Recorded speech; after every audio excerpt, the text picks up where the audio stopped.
Alright guys, आज के इस वीडियो में हम लोग देखने वाले हैं कुछ इंटरमीडिएट लेवल का price action, something known as rejections. The concept itself, मतलब ये बहुत लंबे टाइम से मार्केट में एग्जिस्ट करता है, but I think no one is able to tell the exact definition what the rejection is. It is used interchangeably.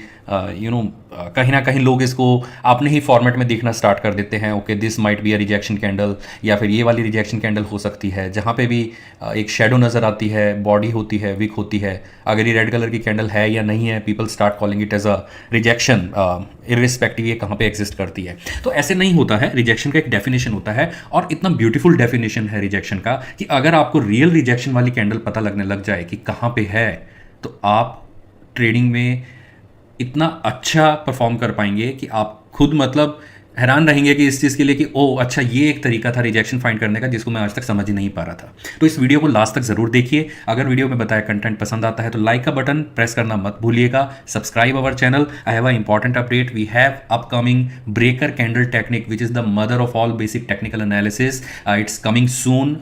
अगर आप ब्रेकर कैंडल टेक्निक को समझ लेंगे तो आपको किसी भी पैटर्न को याद रखने की ज़रूरत नहीं रहेगी। सिर्फ कैंडल्स, ओनली कैंडल्स को देख के आप पता लगा पाएंगे कि what is happening in the market. So do subscribe to our channel and watch for upcoming videos on breaker candle technique as well. आज का जो कॉन्सेप्ट है, आज का जो कॉन्सेप्ट हम डिस्कस करने वाले हैं वो है रिजेक्शंस के अराउंड। रिजेक्शन कहते किसे हैं? रिजेक्शन कहते हैं जब भी एक पर्टिकुलर मोमेंटम बिल्ड हो रहा होता है किसी भी डायरेक्शन में, चाहे अप साइड में हो या फिर डाउन साइड में हो। यहाँ पे बुल्स हावी हो रहे होते हैं, यहाँ पे बियर्स डोमिनेट कर रहे होते हैं। रिजेक्शन कहते हैं जब बुल्स की पावर को नल करने की कोशिश की जाती है, मतलब उनकी जो स्ट्रेंथ है, बुल्स की जो स्ट्रेंथ है उसको रिड्यूस करने की कोशिश की जाती है। की ही नहीं जाती, कर दी जाती है। मतलब ये मान के चलिए कि bulls get weaker than bears. इसे हम लोग कहते हैं बियरिश रिजेक्शन। उल्टा यूज करेंगे हम लोग, irrespective book definitions.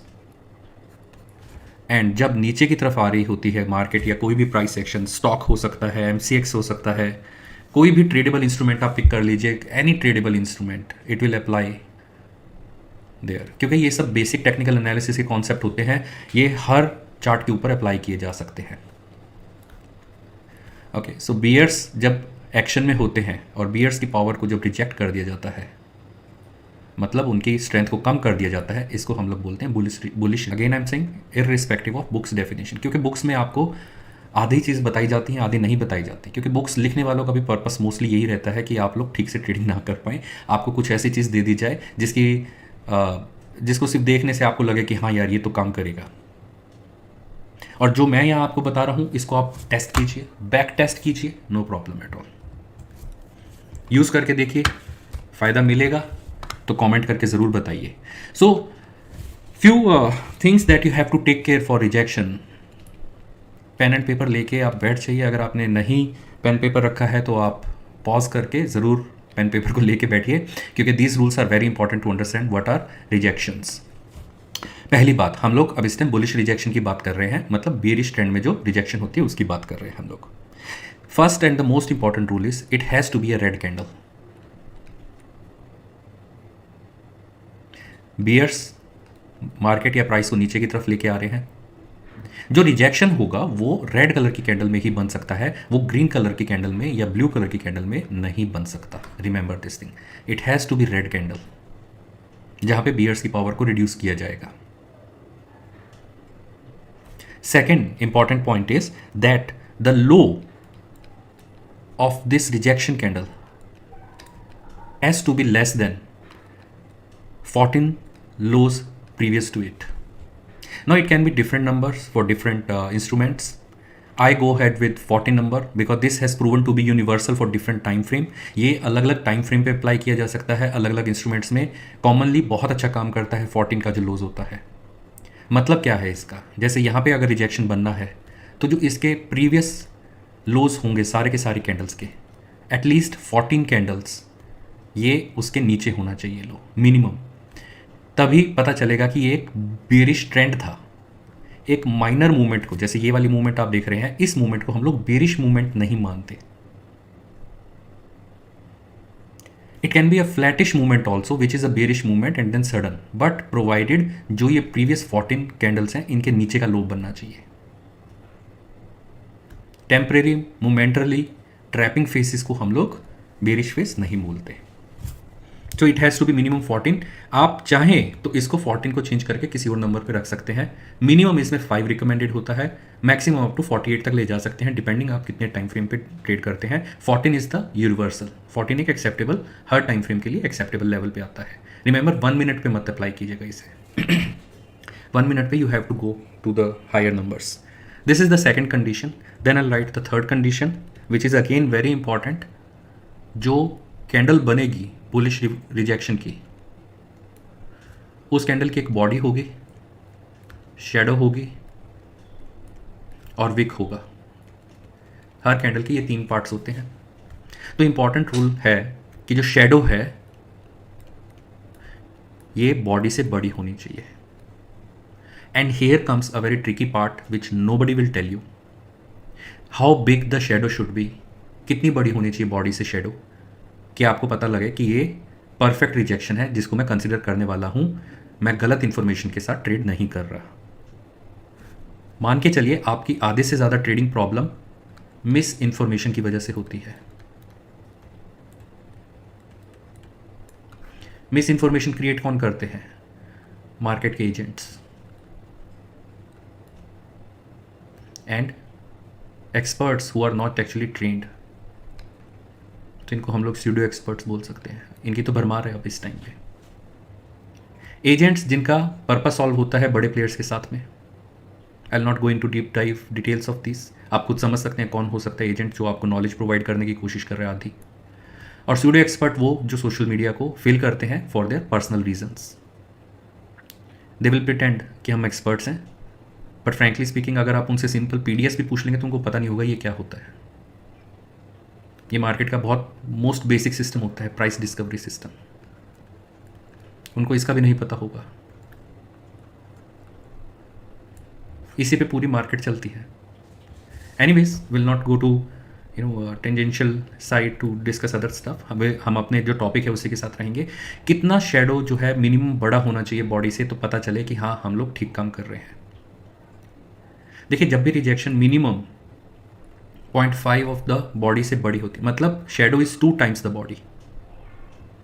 Shadow is equal to minimum 2 times of body of the candle. It is considered healthy rejection. ये जो पार्ट है शेडो ये बॉडी से 2 टाइम्स बड़ा होना चाहिए. ये रेड कैंडल होनी चाहिए और ये नीचे आते हुए ट्रेंड में होनी चाहिए. मिनिमम 14 कैंडल्स का ट्रेंड जरूरी होता है. And fourth condition is that body जो है विक से, this is wick part, body जो है वो विक से बड़ी होनी चाहिए.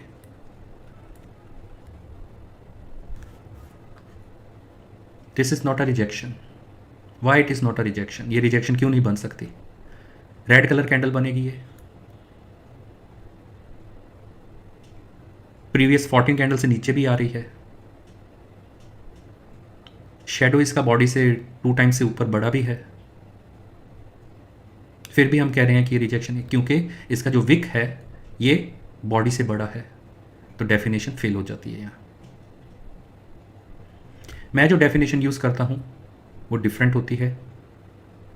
मैं 0.382 यूज़ करता हूँ personally to go head with stronger rejections rather than medium strength rejection. ये स्ट्रॉन्गर रिजेक्शंस होते हैं, ये मीडियम स्ट्रेंथ रिजेक्शंस होते हैं. तो ये रूल्स अप्लाई होते हैं बुलिश रिजेक्शन के लिए. बीरिश रिजेक्शन के लिए इसका एग्जैक्ट ऑपोजिट बनता है.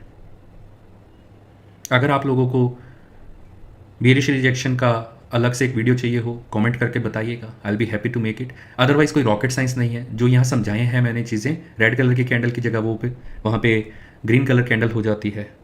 सेकंड थर्ड फोर्थ कंडीशन सारी उसके ऑपोजिट हो जाती हैं जो अभी हमने बुलिश रिजेक्शन के टाइम पे समझी हैं. तो कुछ एग्जांपल्स देख लेते हैं पहले. ओके क्विकली मेंबर्स, आपको बहुत ज़्यादा कैलकुलेशंस हर टाइम करने की ज़रूरत नहीं रहेगी. I have got prepared for you something called advanced price action for the members, it's a freshly, मतलब बिल्कुल नया लॉन्च कर रहे हैं हम इसको इस टाइम पे, ताकि मेंबर्स को प्रैक्टिस करने में ट्रेड आसानी रहे। तो मेंबर्स जो हैं इसका एक्सेस ले सकते हैं। मैं कम्युनिटी टैब पे आज या कल में डिस्क्रिप्शन एंड डिटेल्स पुट कर दूंगा कि इसका एक्सेस कैसे ले सकते हैं। लेकिन इसका एक्सेस देने से पहले मैं चाहता हूँ कि आप प्रैक्टिस कीजिए, अदरवाइज़ क्या होगा, आप इसको straight forward buy sell indicator की तरह यूज़ करना स्टार्ट कर देंगे, विच इज़ नॉट गुड। मैं आपको सिखाने के लिए ये सब चीज़ें बता रहा हूँ, आपके buy sell button on off करने के लिए नहीं, वो आपने खुद करना है। तो इसलिए जब तक आप खुद बेसिक्स नहीं समझेंगे तो फिर मेरे ऊपर डिपेंडेंस बनाने का क्या फ़ायदा रहेगा। पहले बेसिक समझ लिए, डिपेंडेंस नहीं बनेगी। सिर्फ लाइफ आसान करने के लिए इसका एक्सेस मैं आपको दे दूंगा। डिटेल्स इसकी 1 या 2 दिन में, कल या परसों तक पोस्ट कर देंगे कि कैसे इसका एक्सेस आप ले सकते हैं ओनली फॉर द मेंबर्स। कोई रॉकेट साइंस नहीं है, मैं पूरा बेसिक बता के आप लोगों को ये चीज़ बता रहा हूँ कि कैसे इस चीज़ को प्रिपेयर किया जा रहा है। ओके, सो कुछ एग्जांपल देख लेते हैं। जो कंडीशंस अभी मैंने आपको मेंशन करी, उन कंडीशंस के हिसाब से अगर हम थर्ड कंडीशन जो हम डिस्कस कर रहे थे कि जो बॉडी का साइज है it should be less then shadow, minimum जो है 0.5 टाइम्स होनी चाहिए, मतलब हाफ ऑफ द शेडो होनी चाहिए बॉडी। मैं 0.382 पे रखता हूँ ताकि बेटर स्ट्रेंथफुल रिजेक्शंस देखने को मिले। तो कुछ एग्जांपल्स देख लेते हैं इसी टाइप के रिजेक्शंस के। ये एक रिजेक्शन है, इसको बुलिश रिजेक्शन बोलते हैं, जो यहाँ पे हुआ था। कंडीशंस मीट हो रही थी सारी की सारी, प्रीवियस 14 कैंडल से ये नीचे आ रहा था। बॉडी का साइज इसका शेडो के साइज से बड़ा है और जो विक का साइज है वो बॉडी के साइज से छोटा है। तो ये एक रिजेक्शन बना था जो डेफिनेशन मेरे में फिट हो जाता है और मैं इस चीज़ को मान के चलता हूँ कि एक स्ट्रॉन्ग रिजेक्शन है। इससे पहले एक और रिजेक्शन बना था यहाँ पे। अब इनको ट्रेडिंग पर्पज से कैसे देखा जाता है प्रैक्टिकली, पहले वो समझ लेते हैं। जब भी एक रिजेक्शन बनता है, अगर इसके ऊपर क्लोजिंग होती है तो ये एक बुलिश, बहुत स्ट्रॉन्ग बुलिश साइन माना जाता है। It's a strong bullish sign. अगर इसके नीचे क्लोजिंग होती है तो इसको एक बहुत स्ट्रॉन्ग बेरिश साइन माना जाता है। लेकिन इसमें एक सिर्फ आपको ध्यान चीज़ रखने की होती है कि जब रिजेक्शन बना है, बुलिश रिजेक्शन जिस टाइम पे बना, उस केस में अगर नीचे की तरफ क्लोजिंग हो रही है किसी भी कैंडल की, it can become a trap for you. So आपका स्टॉप लॉस जो है वो इसी हाई पे प्लेस कर दिया जाता है इमीडिएटली। मतलब कोई भी कैंडल अगर इसे ऊपर क्लोज हो गई तो इतना स्ट्रॉन्ग बुल रन देखने को मिलेगा कि ये जो बियर्स होंगे ये बुरी तरह से ट्रैप हो जाएंगे। इसलिए आपको बचने की ज़रूरत होती है। स्टॉप लॉस को ऑनर करना बहुत ज़रूरी होता है। तो प्रीवियस जो बुलिश रिजेक्शन थी, आप नोटिस करेंगे कि इसका जो लो था उसके नीचे आई भी नहीं मार्केट, उसके ऊपर ही चलती रही। काफ़ी अच्छा टाइम तक कंसोलिडेशन चला। फिर एक और रिजेक्शन देखने को मिला। Maybe bears try to take a control of the market, उनकी स्ट्रेंथ को फिर से नल कर दिया गया। यहाँ पे अपसाइड का ब्रेकआउट। अच्छा, ब्रेकआउट जो है वो ब्लू कलर के कैंडल के साथ में होना चाहिए जैसे इस कैंडल में हुआ, otherwise market will keep testing this level, the high of it, जैसे यहाँ कर रही है। तो ये ब्रेकआउट जो होगा ये बुलिश कैंडल के साथ में होना चाहिए। एक बार जब ब्रेकआउट हो जाता है ये आपका स्टॉप लॉस एक्टिव हो जाता है और उसके बाद आप इसमें बुलिश गेम प्ले करना स्टार्ट कर सकते हैं। यहाँ पे एक और रिजेक्शन हुआ, पैरेलल 2 रिजेक्शंस थे। ये बहुत स्ट्रॉन्ग सपोर्ट बना मार्केट के लिए एक, और आप देख सकते हैं इस सपोर्ट का बेनिफिट आज तक नज़र आ रहा है। मार्केट ने इस लेवल को टेस्ट किया, हाई को, फिर वापस ऊपर की तरफ आई। इतना स्ट्रॉन्ग वैल्यू होती है रिजेक्शन की हायर टाइम फ्रेम्स पे। तो जो लोग इन्वेस्टर्स हैं, स्टॉक में ट्रेडिंग करते हैं, उनके लिए ये इन्फॉर्मेशन बहुत काम की होती है। वो लोग ध्यान रखते हैं कब रिजेक्शन बेरिश है या कब रिजेक्शन बुलिश है। बुलिश टाइम पे इन्वेस्टमेंट स्टार्ट की जाती हैं। स्टॉप लॉस पता होता है, बहुत छोटा स्टॉप लॉस होता है और इसका टारगेट नहीं होता, अनलिमिटेड। मतलब आप कह सकते हैं कि कोई इसका मैक्सिमम कैलकुलेशन नहीं होता कि कहाँ तक जा सकता है ये। It can go up to any level. Previous एक बेरिश रिजेक्शन जो यहाँ ब्लू कलर की लाइन से आपको दिख रहा है वो यहाँ बना था, मार्केट ने फॉल किया था, बहुत अच्छा फॉल आया था, 2020 की बात है। और उसी टाइम पे एक बेरिश रिजेक्शन हुआ था जहाँ पे बुल्स की स्ट्रेंथ को रिड्यूस कर दिया गया था। लेकिन नेक्स्ट डे इटसेल्फ मार्केट ने यहीं से कंट्रोल लेना फिर से स्टार्ट कर दिया था। मार्केट ने इसको गैप करने की कोशिश भी करी थी, लेकिन जब तक ब्रेकआउट नहीं होगा बुलिश कैंडल से तब तक इसको हम नहीं मानते कि रिजेक्शन का रिजेक्शन है। तो it can become a trap also. So अगर ये अपसाइड का ब्रेकआउट इस कैंडल में हुआ तो ये आपका स्टॉप लॉस बनता है। उसके बाद मार्केट ने फिर से कंट्रोल लेने की कोशिश करी, बट सिंस देन पीछे कोई देखा ही नहीं मार्केट ने मुड़ के कुछ भी। ये तो हुई डेली टाइम फ्रेम की बात। आवरली टाइम फ्रेम पे चेक करते हैं। आवरली टाइम फ्रेम पे एक ये बेरिश रिजेक्शन नज़र आया हमें देखने में। मार्केट ने ब्रेकआउट भी दिया, यहाँ पे इसको स्टॉप लॉस हम मान के चलेंगे कि लग गया, क्योंकि ये बुलिश कैंडल नहीं यहाँ पे ब्रेकआउट हुआ, अपवर्ड साइड की रैली पे कोई मेजर बेनिफिट नहीं है। The reason why I prefer to go head with stronger bullish rallies only rather than index management type stuff. Stocks में आपको ये चीज़ नहीं देखने को मिलेगी इजीली। इंडेक्स में, निफ्टी में, बैंक निफ्टी में इजीली व्यूएबल रहती हैं ये सब चीज़ें। यहाँ पे एक रिजेक्शन था, बुलिश रिजेक्शन था, मार्केट ने फुल अटैम्प्ट किया इसको नीचे की साइड ब्रेक करने का। अभी एंट्री नहीं बन पाई थी इसमें, नीचे की साइड ब्रेक हुआ, वापस एंट्री ली इसने, अप साइड ब्रेकआउट, उसके बाद स्टॉप लॉस एक्टिव हो गया एंड ये अप साइड चलता चला गया।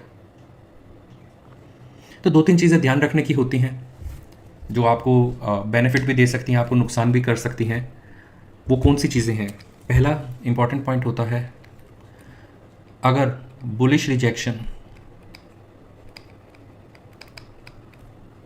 एक downward trend, visibly downward trend के बाद में होता है, इट बिकम्स स्ट्रॉन्गर, जिसको हम डिमांड सप्लाई के साथ में देख सकते हैं, जो आने वाले वीडियोस में हम लोग कवर करेंगे। डिमांड सप्लाई के साथ में कैसे रिजेक्शंस चेक किए जाते हैं। नेक्स्ट वीडियो जो है वो एग्जॉशन पे रहेगा, क्योंकि exhaustion and rejection usually provide very good information about the end of the trend.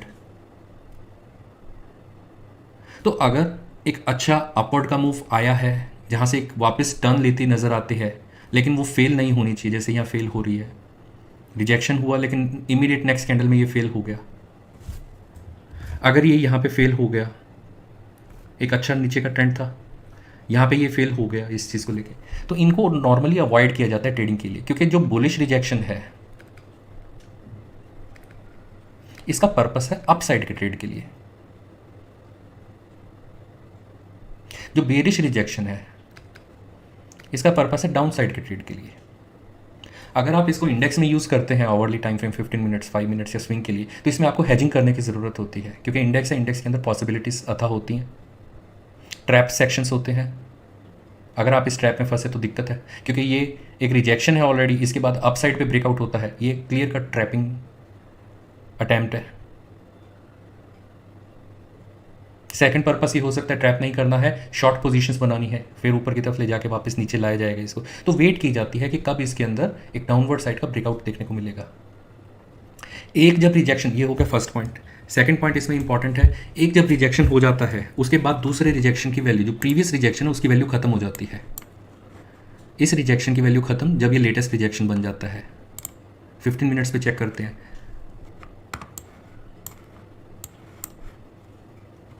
ये जब रिजेक्शन बनेगा तो इसके पीछे की सारे रिजेक्शंस की वैल्यू खत्म हो जाएगी।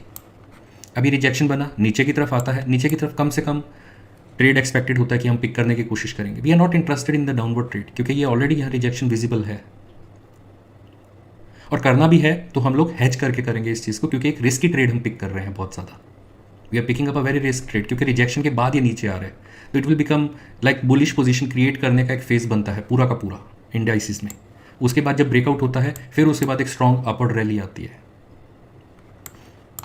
अब ये जो रिजेक्शन हुआ, दिस रिजेक्शन, इस रिजेक्शन के बाद अपवर्ड मूवमेंट एक स्टार्ट हुआ, ये शॉर्ट पोजीशन क्रिएट करने के लिए, जो पिछले कुछ दिनों में मैं कह भी रहा हूँ कि अपवर्ड रैली को मैं मिस करने वाला हूँ, इसमें आई डोंट हैव कॉन्फिडेंस, ये शॉर्ट पोजीशंस क्रिएट करने के लिए। So we are more interested in breakout below 17,580, जहाँ से एक्चुअल मूवमेंट स्टार्ट होगा। ये तो एक ट्रैप फेस है, और अगर इसको ट्रेड करना भी है, समबडी इज इंटरेस्टेड, तो उसको हेजिंग ऑन करनी पड़ती है। ये रिलायंस के हैं, रिजेक्शन, इसको नहीं क्लोज कर पाया, अटेम्प्ट किया दोबारा से, वापस नीचे की तरफ आ रहे हैं। नेक्स्ट सपोर्ट इसका कहाँ अवेलेबल है, जहाँ पे प्रीवियस इसका रिजेक्शन हुआ था। ये आईटीसी का चार्ट 1 आवर टाइम फ्रेम पे हम देख रहे हैं, बहुत ब्यूटीफुल रिजेक्शन यहाँ पे हुआ था, उसके बाद बहुत अच्छा अपवर्ड मूवमेंट रहा। यहाँ पे एक बेरिश रिजेक्शन था, जिसके बाद ये फिर से अप मूव कर रहा है, तो इस टाइम पे ये रिस्क मोड में है। ऐसा नहीं कि आप इसमें ट्रेड ले नहीं सकते हैं, स्टॉक्स में आप लोग ट्रेड पिक कर सकते हैं अगर आप इक्विटी ट्रेडर हैं तो, लेकिन आपका स्टॉप लॉस इंटैक्ट रहना चाहिए, दैट्स इट। इंडाइसिस में हेजिंग के थ्रू मैनेज करते हैं, स्टॉक्स इक्विटीज़ में अगर आपने नीचे की साइड का ट्रेड लिया, वापस स्टॉप लॉस अप साइड पे लगता है, तो आप इसको रिवर्स करके पोजीशन अप साइड का ट्रेड ले सकते हैं. The only requirement is you have to honour the stop loss, that's it. And remember, इसके अराउंड बहुत ज़्यादा नहीं घूमता, ये बार बार नहीं घूमेगा इसके अराउंड ये. Specially higher time frames like hourly and daily time frame, जो इन्वेस्टर्स के फ्रेंडली टाइम फ्रेम्स होते हैं, इनके अराउंड ये बार बार नहीं घूमते. एक बार ये जब ब्रेक हो जाते हैं, या तो रिजेक्शन का रिजेक्शन हो जाएगा या रिजेक्शन ऑनर कर लिया जाएगा, तो उस केस में एक अच्छा मोमेंटम देखने को मिलता है. सो आई होप आपको ये वीडियो पसंद आया होगा फ्रेंड्स. इसको प्रैक्टिस करके देखिए. ब्लाइंड ट्रेडिंग मत कीजिए किसी भी इन्फॉर्मेशन पे. स्टॉप लॉस इंटैक्ट रखना ज़रूरी होता है, और कभी भी हाई रिस्क से कोई नई चीज़ को सीखा नहीं जाता है. लो रिस्क के साथ में उसको प्रैक्टिस किया जाता है, फिर उसके बाद उसमें जब कॉन्फिडेंस बढ़ जाता है तब उसमें रिस्क लिया जा सकता है. तो I wish you all the best. आप इन चीज़ों को प्रैक्टिस कीजिए. आपकी ट्रेडिंग में जो एरर्स हैं उनके चांसेस को रिड्यूस कीजिए, and I think you will be profitable. Thank you so much for watching this video. Do subscribe to our channel and hit the like button if you like this video, and press the bell icon for alerts on our upcoming videos. Thank you so much once again.